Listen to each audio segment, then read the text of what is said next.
Thank you all. First, I want to apologize for being born in Texas and living in the United States. I'm really delighted to be here. Like, the community that I live in around Boston touches this community very frequently. I'm a general partner in Flagship Pioneering. I'll kick off with a little intro into what we do because sometimes it's mysterious. So we're inventors and entrepreneurs, and we're trying to invent technologies, create companies, and grow them to become special.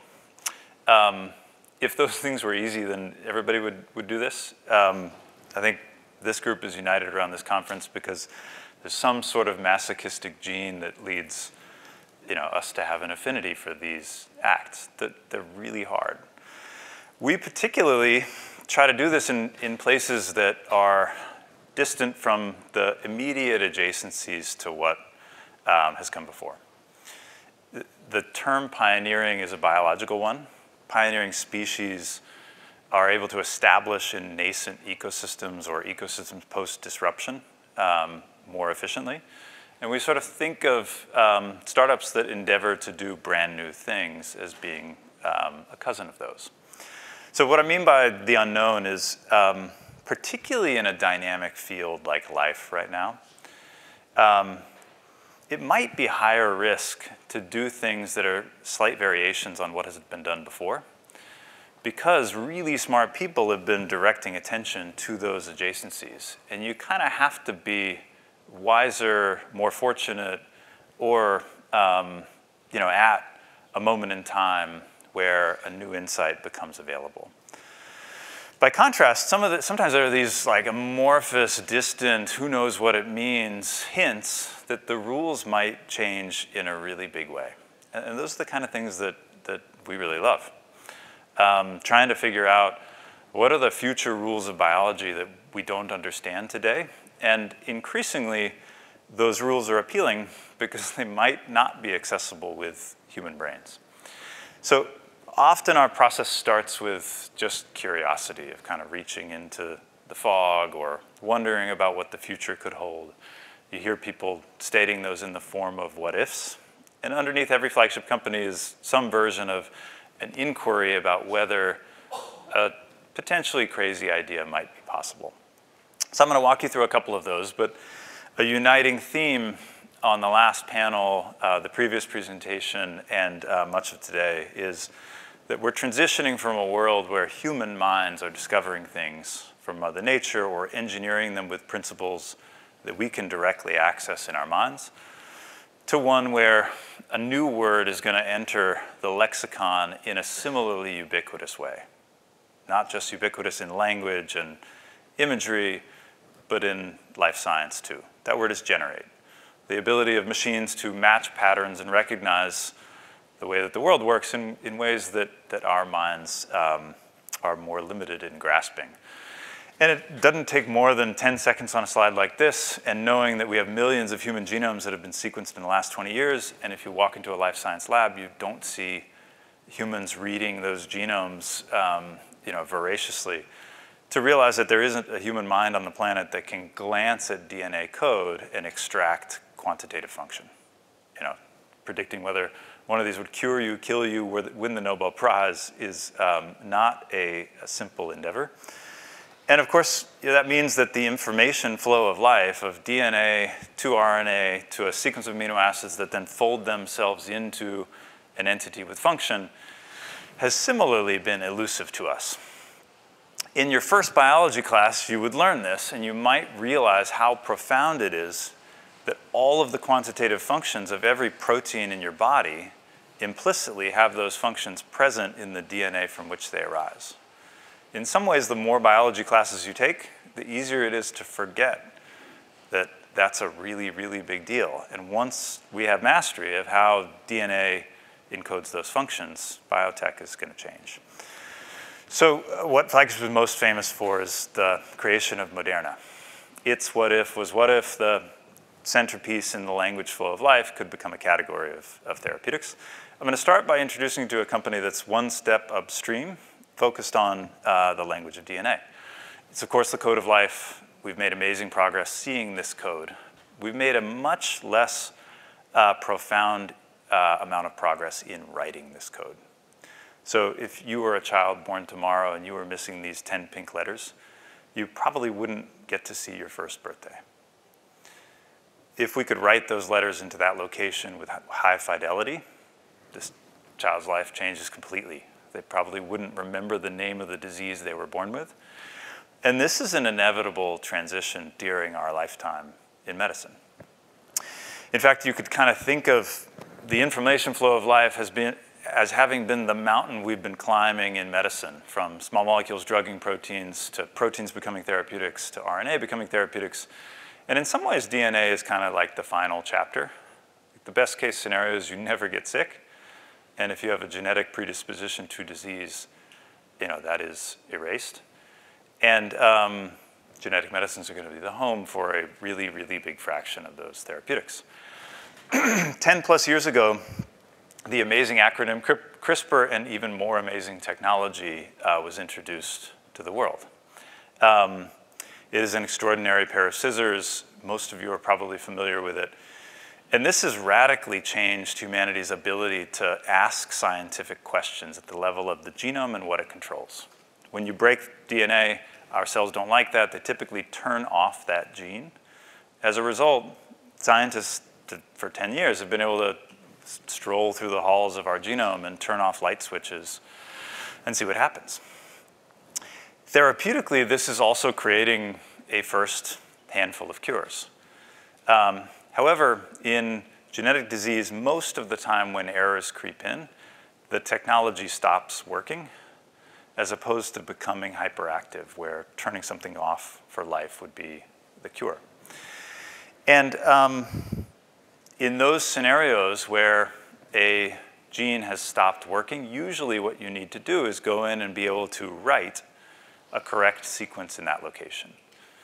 Moreover, with CAR T cures hinting at a regime where cells are engineered in vivo and ex vivo and given new instructions to be able to combat disease, the ability to write in the code of life is going to be a broader and more versatile tool in medicine. So now going back 7, 8 years ago, we thought it wise to try to take a step way back and just say, let's go looking to see if Mother Nature might have spent billions of years creating machinery that learned how to write DNA. And if so, that might be a marvelous foundation to try to figure out what would be next. We quickly realized we were thinking too little of Mother Nature. Of course, she invented these. They're called mobile genetic elements, and they're kind of like the smallest circle of life. So these are sequences of DNA that encode one or more proteins that can grab onto a copy of themselves in the form of RNA or DNA and then write that sequence into a new location.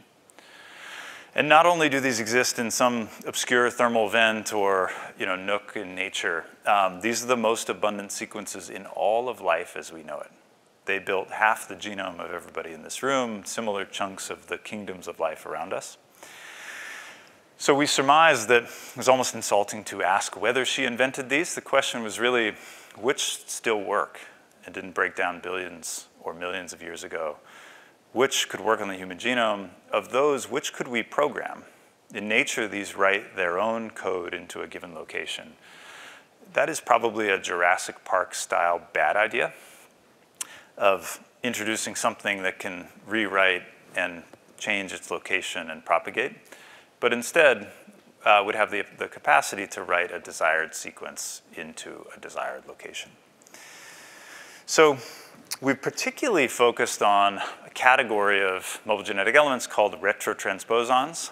These are retro not because they're cool, but because they reverse transcribe an RNA sequence into the form of DNA. And of course, what we've seen in medicine is that RNA sequences can be remarkably scalable, individualizable, and can achieve costs of goods that viral-based mechanisms of delivering genetic information don't come close to today. So we got very interested in these from the perspective that from the get-go, this machinery might have solved a set of problems that would be applicable to scalable, individualizable genetic interventions.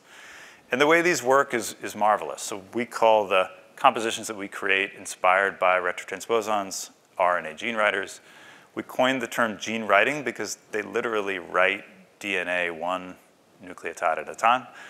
So what you're seeing here is an RNA gene writer protein grabbing onto a strand of RNA that we administer, goes to the genome, recognizes a location.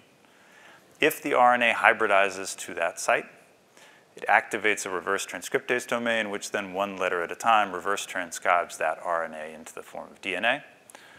It then hops over and completes the second strand synthesis. This is an advantage of standing on the inspiration of billions of years of Mother Nature figuring this out. Like, these little life forms wouldn't have survived if they hadn't gained the ability to do these things autonomously. And we've been able to create versions of these gene writers that can make modifications spanning a single or a few nucleotides, writing a whole exon, or writing 1,000+ letters into a given location. I'm going to highlight a couple of examples from the first and speak to where we think this is going. So this is a letter in the genome that, if it's incorrect, you lose the ability to metabolize phenylalanine, an essential amino acid. The disease that results from this is called PKU. And if you're unfortunate enough to have two of these alleles, even a slice of bread would deliver too much phenylalanine into your bloodstream for your physiology to handle. It accumulates and causes neurotoxicity. And this is managed with bacterial intravenous injections. But for these patients, if in 10% of the cells in their liver, you could make this single letter correction, you would provide a lifelong cure for this disease.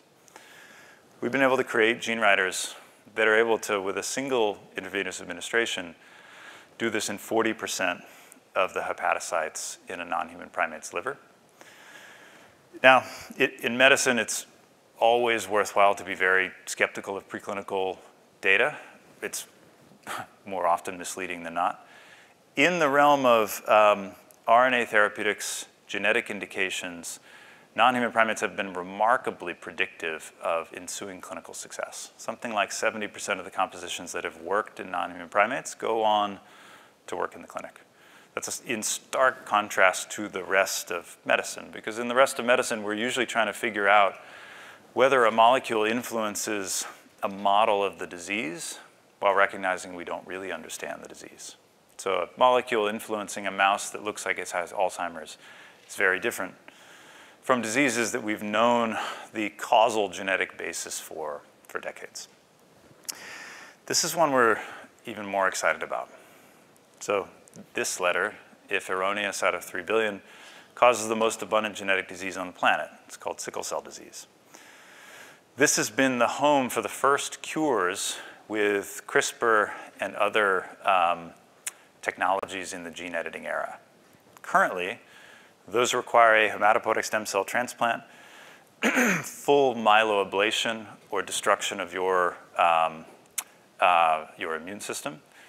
It's a very cumbersome, challenging procedure, very difficult to scale, but it has delivered a cure to a relatively small number of patients. There are 6 million people around the world with sickle cell disease. If any of you know someone with sickle cell disease or what it's like, it is described as, in a sickle crisis, being a level of pain that is comparable to childbirth. And there's about 150,000 people in the Western world, across all ages, that go into those crises once and sometimes more often per year. So the idea that because of one letter in the genome, a second grader has to go through that still is terrible. What we've been endeavoring to do is rewrite that allele to wild type, change that one letter, with compositions that you can administer in vivo. So what we've now just brought into non-human primates are lipid nanoparticles that we've spent an enormous amount of time developing that can home to the long-term stem cells in the bone marrow, so as to deliver gene writers that are optimized to be able to make this change. If you could make this change in roughly 20% of the hematopoietic stem cells inside of a child with sickle cell disease, you would offer them a lifelong correction of that disease.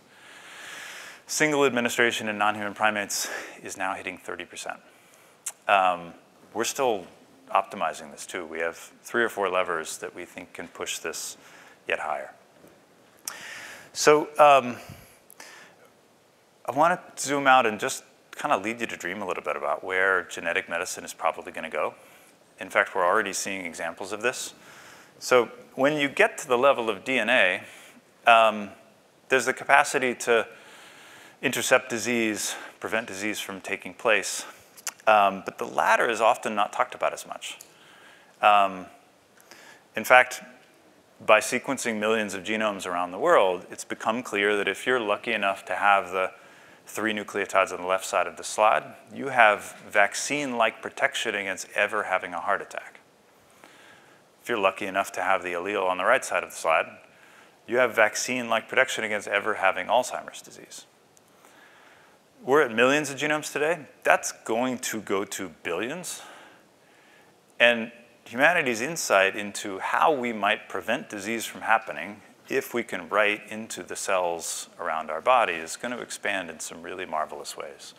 And it may be that some of the challenges associated with influencing, correcting disease once it's underway may be abated if we can nudge disease to not occur in more systematic fashion. Okay, so that's at the level of DNA. I'm now going to jump to the majestic properties of proteins themselves. A company called Generate, we started Generate 6 years ago. I was asked recently whether Generate uses generative AI. And I was like, yes, that's why we named it that 5 years ago. The question underneath Generate was that simple one I alluded to at the start, that what if we knew the DNA code underlying quantitative functions of proteins? And the implications of that connection would probably be vast. We got interested in this because of its elusiveness, but also because proteins had the virtue of 2 scarce assets in biology. These were mentioned on the previous panel. 2 large, very high-quality data sets. Unfortunately, large, high-quality data sets are hard to come by in life science. One was all genomes that have ever been sequenced and thrown into the public domain. We started training ML models in the hopes that we might learn what it is like to be Shakespearean in how you write the code of an antibody or the code of an enzyme or another category of proteins. The second was all 3-dimensionally solved protein crystal structures, either as individual proteins or pairs of proteins. And our hypothesis is now omnipresent in society. But 6 years ago, you had to be an enthusiast or a keen believer in logic to get to the conclusion that we thought would be worthwhile to test. So this is from a great New York Times article a couple of years ago. None of these people have ever existed. Statistically, they won't ever exist. 6 years ago, it wasn't nearly this clear. There were pixelated versions of pictures of humans being generated by AI, pictures of cats. We imagined that with anything like Moore's law extrapolation of what those were capable of doing, these would become flawless in creating renditions of humans that have never existed. And if they could do that, there was no reason to imagine that they would be limited to 2D biology or macroscopic biology. But in fact, the essence of generating a pixelated picture of a life form might be applicable to molecular biology. And that perhaps we'd be able to generate biological technologies themselves. So the things that we have been able to do since have come from both training on DNA as a language, but more so this hypothesis that perhaps there would be hints inside of mostly individual crystal structures of the rules by which amino acids like to interact with each other. And if you could figure out those rules, then you may be able to predict the way that amino acids might like to interact with a given epitope or location on a target. And if you could do that, although that sounds simple, that might contribute to being able to create nearly every category of existing biotechnology therapeutics. Antibodies, peptides, cytokines, growth factors, all have effectively one function, which is to stick to a desired target very specifically while not sticking to other things. So what we set out to do was create a system where you might one day be able to ask questions like, what would the DNA sequence of an antibody be to hit this target at exactly this location? So to do that, as was described in the last panel, publicly available data was exceptionally useful, in fact, indispensable. But it also only allowed us to kind of start to crawl. I have a 1-year-old at home, so I've just had the wonderful movie of how profound it is to learn to crawl. Like, that should not be underestimated in biotech or in life. You have to figure out a lot to be able to do that. But what that means in this setting is that with rare frequency, things that we would predict would stick to a desired target. To actually get these models to really work, we had to build the equivalent of an embodiment of the AI. We've now tested millions of the AI's predictions, and every one of the failures, every one of the successes flows back into the models so as to improve their performance. This has allowed us to do some things that, to us, we think are really interesting. So this one's from about 3 years ago.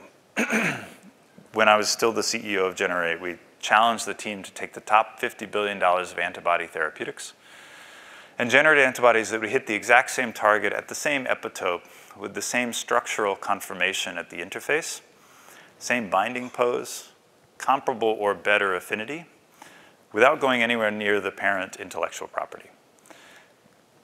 The team was able to do that in 3 months for every single one of them. And by contrast, those of you that have been in antibody discovery campaigns would recognize that would be difficult or impossible to do in a decade with conventional tools and a really big team. We were 60 people in total at the time. This is sort of like Robin Hood splitting an arrow 50 times in a row. And what that means is that the search efficiency to find solutions for an epitope that has shown the ability to benefit patients, to try to find better answers that maybe dose less frequency, maybe have higher potency, maybe don't have anti-drug antibodies to the degree that limit the efficacy for a meaningful subset of patients, has the potential to just go way up. And that perhaps when targets become important, we will be able to access the best medicine for that target with much, much greater efficiency. So that's doing things that we can already do, but attempting to do them much better. Here's an example that wasn't obviously feasible with current approaches. So this beautiful cartoon is everybody's favorite acronym, COVID. What you're seeing is the spike protein. The spike protein has, of course, been evolving voraciously at the domains that bind to ACE2. That means your last COVID infection may not give you very much immunological protection against your next COVID infection. However, there are other domains in the spike protein that haven't changed almost at all from SARS-CoV-2 2019 to the wildest variants today, and in fact don't change much when you go up the tree of life of SARS. However, our immune systems aren't very good at creating antibodies against those epitopes. And therefore, there hasn't been evolutionary pressure or tools to try to hit those ultra-conserved portions.